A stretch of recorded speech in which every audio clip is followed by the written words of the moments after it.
Assalamualaikum warahmatullahi wabarakatuh.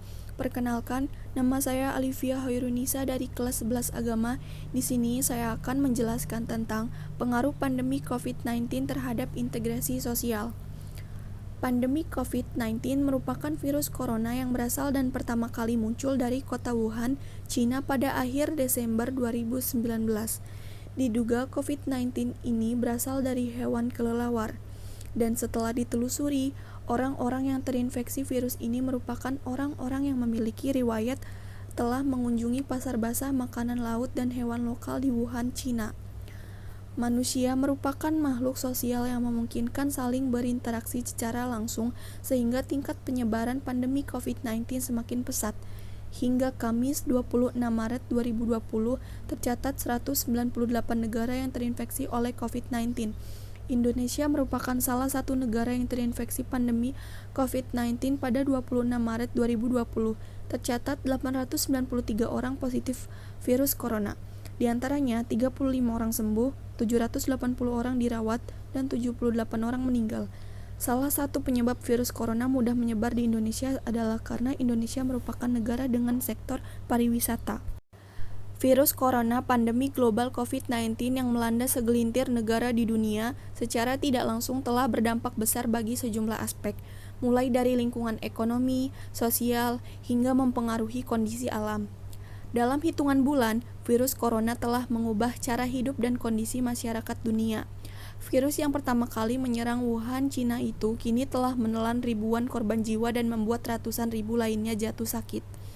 Lalu, apa saja dampak virus corona pada kehidupan masyarakat? Yang pertama, lingkungan alam. Penerapan physical distancing yang mengharuskan seseorang berdiam diri di rumah ternyata banyak berpengaruh terhadap kondisi alam. Aktivitas ekonomi dan transportasi yang dibatasi juga turut berdampak pada lingkungan. Kegiatan tersebut telah menyebabkan penurunan emisi karbon secara tiba-tiba.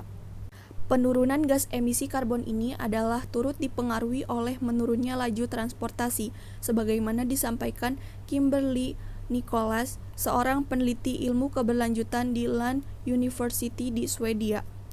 Yang kedua, lingkungan sosial.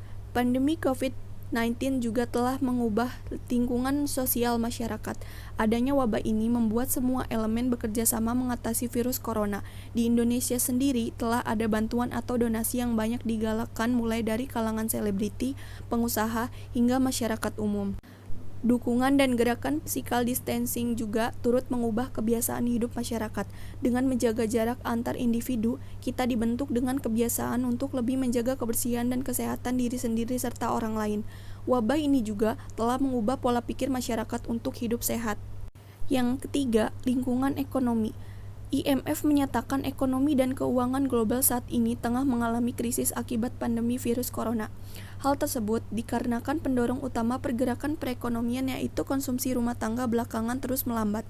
Bukan hanya pada sektor konsumsi rumah tangga, virus corona juga turut menyerang pasar saham.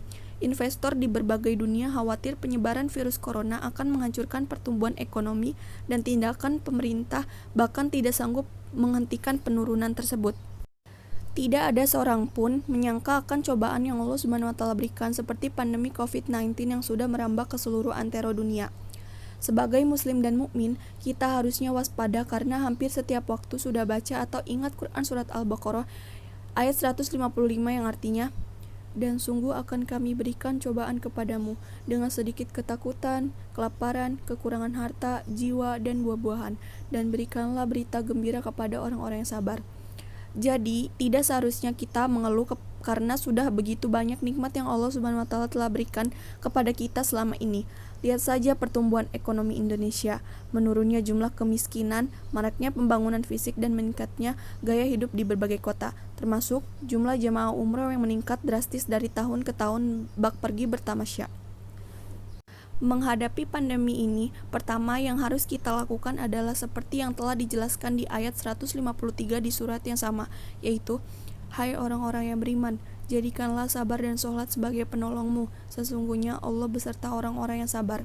Dilanjutkan dengan ayat 156 setelahnya, yaitu, yaitu orang-orang yang apabila ditimpa musibah, mereka mengucapkan innalillahi wa inna ilaihi raji'un. Makna lanjutan adalah, sesungguhnya kepadanyalah kita akan kembali, yakni ke akhirat. Di sana kita akan diberinya balasan. Maka dari itu, mari kita hadapi pandemi ini dengan selalu mengingat Allah Subhanahu wa Ta'ala. Kedua, ikhtiar. Yang harus kita lakukan adalah mendengarkan arahan pemerintah untuk banyak tinggal di rumah.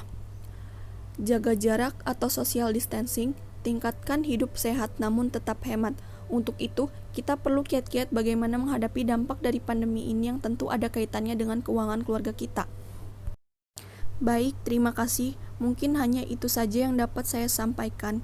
Kurang lebihnya mohon maaf. Wassalamualaikum warahmatullahi wabarakatuh.